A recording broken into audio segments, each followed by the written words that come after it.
The investigation into the tragic incident at Rao's IAS coaching center has escalated. MCD officers using bulldozers have begun dismantling illegal encroachments around the coaching center. Owner Abhishek Gupta, coordinator Deshpal Singh are now in 14-day judicial custody. 7 others have been arrested. This action follows the catastrophic flooding of the center's illegal basement. Videos from the 27th of July vividly capture the chaos. The basement was flooded with water flowing like a river inside, trapping students who had to help each other escape. The surrounding roads were submerged. The coaching center's iron gate broke under the floodwaters. Another video shows the illegal library, its furniture submerged in water. This incident underscores severe regulatory lapses and serious oversight on the part of both the coaching center and the MCD, the authorities as well. 5 या 10 minute हुई होगी नीचे ऊपर से नीचे आए हुए, तो मैंने इतनी जल्दी तो पानी नहीं आ जाएगा। और हमारी जो लाइब्रेरी है वो 7 बजे क्लोज हो जाती है, आपको बताएं इंस्टीट्यूट की। तो 6:30 के समथिंग टाइम हो रहा था, तो हमने कि आधा घंटा और बैठते हैं और उसके बाद लाइब्रेरी वैसे भी क्लोज हो जाती है। जो वहाँ पर लाइब्रेरी में जो बैठते हैं वो उन्होंने एक बार कह भी दिया था कि हम लाइब्रेरी बंद होने वाली है, आप लोग अपना जो किताबें और बुक्स वगैरह और लैपटॉप वगैरह अपना समेट लो, बाइंड अप कर लो। तो हम लोग वो करने ही वाले थे, वैसे ही वो एक पर्सन जो गार्डमैन थे वो आए और एकदम चिल्लाने, जल्दी से बाहर निकलो, पानी आने वाला है। तो एक्चुअली हमारी एक साइड से इस साइड से एंट्री है गेट के, एक साइड से इस साइड से, बैक साइड से जो एंट्री है। तो हम जैसे ही मैं उठा तो बैक साइड मैंने देखा सीढ़ियों से पानी तब तक आ चुका था। हमने पहले 2 व्यक्ति गिरफ्तार किए थे और अब हमने 5 और लोगों को इस केस में गिरफ्तार किया है। इसमें 4 वो हैं जो इस बेसमेंट के ओनर्स थे और एक व्यक्ति वो है जो उस रोड से बहुत ही तेज गति से अपने गाड़ी को ले जाते हुए दिखा है, जिसके कारण उस बिल्डिंग के गेट का डैमेज होना देखा गया है। हम बात कर रहे हैं कि हम स्टूडेंट्स हैं, आप लोग हम लोगों से बात करिए। हम लोग यहाँ पर पूरे साल रहते हैं, पॉलिटिशियंस 2 मिनट आते हैं, अपने बाइट देते हैं और चले जाते हैं। हम स्टूडेंट्स हैं, हम पूरे साल रहते हैं। आप हमसे बात करिए। आप बात करने ही नहीं आ रहे हैं, क्यों नहीं आ रहे हैं? आप स्टूडेंट्स का डिमांड तभी जान पाएंगे ना जब आप हमारे बीच में आएंगे। हमारी 6 डिमांड्स है। हमें प्रूफ ऑफ लाइफ चाहिए of the survivors. We also want the details of the diseased. We also want copy of the FIR.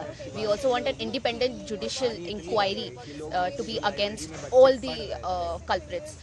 And we want this issue to not be repeated again. And we should take this as a wake-up call.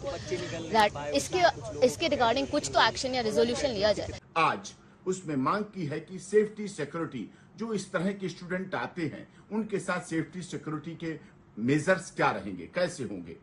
जिस तरह से ये हुआ, जो loss हुआ, इन बच्चों का loss हुआ, उनके परिवार के लिए पर्याप्त कंपनसेशन मिले। इंडिपेंडेंट इंक्वायरी होना चाहिए, जिससे इंक्वायरी के नाम पर, इन्वेस्टिगेशन के नाम पर लीपापोती ना हो। उसकी निगरानी माननीय ऑनरेबल हाई कोर्ट अपने रिटायर्ड जस्टिस की निगरानी में कराए। सूचना मिली कि हमारे अम्बेडकर नगर जनपद की छात्रा जो दिल्ली में रात में घटना हुई थी उसमें उसका देहांत हो गया। तो उसी के संदर्भ में जिला प्रशासन और जिलाधिकारी महोदय के निर्देश के अनुसार हम लोग यहाँ पर आए हैं ताकि उसके समस्या को उसको जान सके। The IAS coaching center tragedy has revealed glaring lapses, the lack of mandatory desilting of drains, inadequate pre-monsoon inspections, absence of a proper drainage system in the densely populated area there. Notably, a complaint about the illegal basement operations at the coaching center was also filed a month before. Before this incident, it was just ignored. Compounding this issue, the coaching center had NOC only for storage in the basement, not for having students there. But it ran a library illegally. Reports indicate there was only one exit from the basement. And in spite of being show-caused, in August 2023, the misuse of the basement continued. The Delhi police are actively questioning MCD personnel, including those responsible for the drainage system, and have issued a notice to the MCD for its apparent apathy. An FIR has been filed naming several officials for their role in this. Rao IAS coaching जहां पर यह हादसा हुआ था, इस इलाके में जो ड्रेनेज सिस्टम है, जो वाटर ड्रेनेज सिस्टम है, उसको जो अधिकारी देखते हैं उनसे अब दिल्ली पुलिस पूछताछ करेगी और साथ ही साथ जो एमसीडी है उसको नोटिस देकर जानकारी मांगेगी कि इस इलाके में जो बिल्डिंग मैनेजमेंट है और साथ ही साथ जो ड्रेनेज सिस्टम है वो कौन अधिकारी देखते हैं, उनकी डिटेल दी जाए और उनसे पूछताछ होगी। बहुत मुमकिन है कि उन पर कड़ा एक्शन भी दिल्ली पुलिस ले, क्योंकि जो एफआईआर रजिस्टर्ड हुई है, इंडिया टुडे के पास कॉपी भी एफआईआर की, उसमें साफ साफ लिखा है कि जो कोचिंग सेंटर के ऑनर है वो तो रिस्पॉन्सिबल है ही, साथ में जो ड्रेनेज सिस्टम यहाँ पर देखते हैं और बाकी जो अथॉरिटीज के लोग हैं वो कहीं न कहीं इस हादसे के लिए जिम्मेदार है। ओल्ड राजन नगर एवं साउथ पटेल नगर में और पूरे पटेल नगर में लाइब्रेरियां और कोचिंग बेसमेंट में संचालित होते हैं और स्पेशली मैंने राव आईएएस के बेसमेंट की कंप्लेंट की थी, क्योंकि उसमें दुर्घटना होने की संभावना लग रही थी। इसका प्रति सरकार के पोर्टल पर उपलब्ध है तथा इस प्रकार की आगे दुर्घटनाओं को रोका जा सके, इसमें पूर्णतः जिम्मेदारी प्रशासन की है कि ऐसी दुर्घटनाएं भविष्य में बार बार ना हो। इस संबंध में सरकार को कोई उचित कदम उठाना चाहिए और ऐसे संचालकों पर ठोस से ठोस कार्रवाई करनी चाहिए, जिससे कई माता पिता के बुढ़ापे का सहारा एवं कई बच्चों का जीवन छीन लिया और पता नहीं ऐसे कितने बेसमेंट संचालित होते हैं इस एरिया में। इसकी कोई ठोस जानकारी नहीं है, कृपया करके इन पर संज्ञान लिया जाए। Following the incident, the Delhi civic authorities have moved to seal the illegally operated basements of 3 coaching centers in Old Rajendra Nagar. Here's a dispatch filed by my colleague Anmol Bali. Currently, the MCD has started sealing the underground coaching institute, the basement coaching institute, and as you can see in the visuals, I am here at the Rajendra Nagar, opposite of the Karol Bagh metro station, where you can see in the visuals, MCD officers have come here half an hour ago and they have sealed this underground coaching institute or the basement coaching institute because it was seen yesterday in the evening after the heavy downpour. A basement at the Old Rajendra Nagar place which is also called the Makkah of UPSC preparation, got filled with the water. It was flooded with the water, and due to this incident, 3 UPSC aspirants have lost their life, 2 female and 1 male. And I'll also show you in the visuals, they have also pasted a notice here outside the basement where one can read, it has been brought to my notice that plot number 1B basement, ground floor, first floor, second floor and third floor, Pusa Road, New Delhi is being used for coaching center at the instance of owners occupiers in violation of provisions of Master Plan 2021 in the name and style of Triumph IAS, Perfection, GS Core, Byju's. From here, one can understand that this is a multi-story building, and not only this institute. According to our sources, 2 more institutes and IAS coaching centers have been sealed by the MCD, and MCD is in the action mode because the students are raged. They are on the road. They are protesting against the MCD, who's being accused of negligence, which resulted into the death of 3 UPSC aspirants. With cameraman Anil Jaiswal, Anmol Bali from New Delhi. 3 students paid the price for the killer civic apathy at Rao's IAS coaching center in the national capital.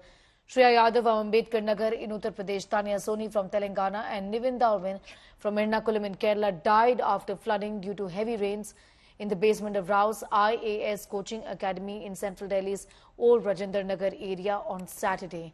India Today has spoken to Tanya's family, who hail from Telangana. The family blamed the government and the civic body for the deaths of the students here, blaming the coaching center for illegally running a library in the basement. They pleaded that government must ensure such incidents do not repeat. Victim Shreya Yadav hailed from UP's Ambedkar Nagar. Shreya's family said that coaching centers must follow rules strictly and that blame game between authorities must stop. They've also demanded accountability. Nivin Dalwin, who died in this incident, hailed from Ernakulam in Kerala. His family is yet to come to terms with the fact that the son is no more and said that these incidents must not be repeated. इसमें तो coaching संचालक की ज्यादा गलती है। Coaching संचालक को उतना बेसमेंट में नीचा में नहीं पढ़ाना चाहिए बच्चों लोग को। और कुछ एमसीडी भी वहाँ दिल्ली की सरकार भी जिम्मेवार है इसमें। पानी का निकासी का अच्छा व्यवस्था नहीं था। पहला नंबर तो बेसमेंट में पढ़ाई होना भी नहीं चाहिए बच्चों लोग को। हर तरह का प्रॉब्लम है, पानी का आग का सब तरह का प्रॉब्लम है और देख रेख का भी अभाव है। अगर देख रेख रहता तो ऐसा नहीं होता इसमें। प्रशासन खासकर वहाँ के जो कोचिंग संस्थान के ओनर हैं या कुछ भी बेसमेंट में अगर बनाते हैं तो उसका सुविधा भी देना चाहिए, निकासी का या पानी का, कि पानी कहीं से आए नहीं। अब इस तरह से पानी भरना अचानक और इस तरह से दुर्घटना होना, ये तो अशोभनीय है। प्रशासन अब कुछ भी कर ले या फिर कोचिंग संस्थान को बंद कर दे या जो भी करे, लेकिन वो तो वापस आएगी नहीं। अगर कुछ भी करने से अगर वो वापस आएगी तो बुला दे। हमारे जो सपने खत्म हो गए, अब इसकी जिम्मेदारी जो वहाँ कोचिंग स्टाफ है क्या है कैसे हमने देखा नहीं है, लेकिन भरोसा करके कोचिंग के ऊपर उसमें अच्छी शिक्षा मिलेगी। और वहाँ की व्यवस्था कैसे, हम लोग गार्जियन हैं तो इतनी व्यवस्था नहीं देखते कि यहाँ जो है व्यवस्था मेंटेनेंस कैसा है। हम सिर्फ चाहते हैं कि हमारे बच्चे अच्छी शिक्षा मिल जाए, अच्छे बढ़ जाए। अब वहाँ क्या कैसे हुआ ये जिम्मेदारी शायद कोचिंग स्टाफ की होनी चाहिए, या तो फिर वहाँ प्रशासन किस मानक से चलाता है, क्या करता है, तो सारी जिम्मेदारी उधर है।